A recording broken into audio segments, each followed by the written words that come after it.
snapt ook niet. Kijk, daar staat die verkiezingen.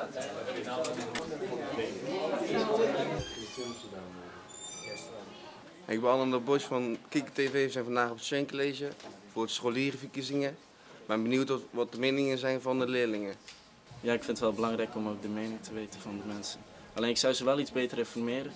Want ik vind dat veel leerlingen niet echt goed geïnformeerd zijn en daarom een blanco stem invullen of gewoon op een partij waar ze niks van weten. Ik heb op de VVD gestemd.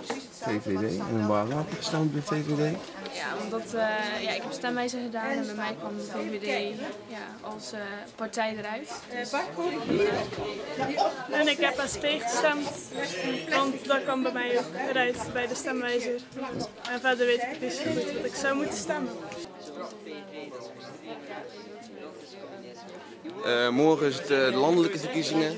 We zijn heel erg benieuwd wat het morgen gaat zijn.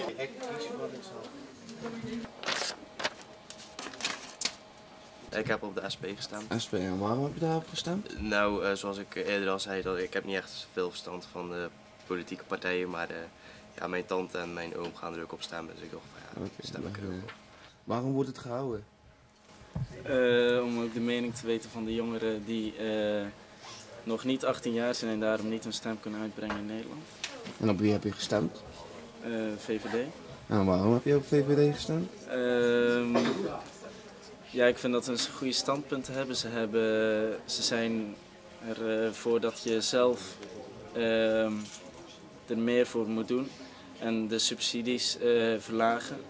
Dus dat stimuleert de mensen om meer te gaan werken, waardoor inkomensverschillen worden dan misschien iets groter.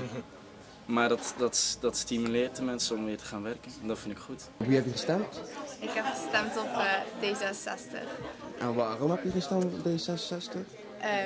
Ik weet eigenlijk niet precies. We zijn vandaag op het Schenk-college voor het scholierenverkiezingen. Ik ben benieuwd wat de meningen zijn van de leerlingen. Ja, ik vind het wel belangrijk om ook de mening te weten van de mensen. Alleen ik zou ze wel iets beter informeren. Want ik vind dat veel leerlingen niet echt goed geïnformeerd zijn en daarom een blanco stem invullen of gewoon op een partij waar ze niks van weten. Op wie heb jij gestemd vandaag? Ik heb ook op de VVD gestemd. En waarom? Omdat de VVD toch het beste aansluit met de gedachtegang die ik ook denk. Het liberale denken sluit denk ik het beste aan met mijn standpunten. En ik ben het ook vrijwel eens met de standpunten van de VVD. Ik heb op de VVD gestemd. En waarom? Omdat ik ten eerste vind dat Mark Rutte nog wel langer de tijd mag krijgen om zichzelf te bewijzen. Omdat de vorige kabinet maar ongeveer 2 jaar is meegegaan. En dat het een beetje verpest is, ook mede door Geert Wilders. En mijn gedachtegang sluit het best aan bij die van de VVD.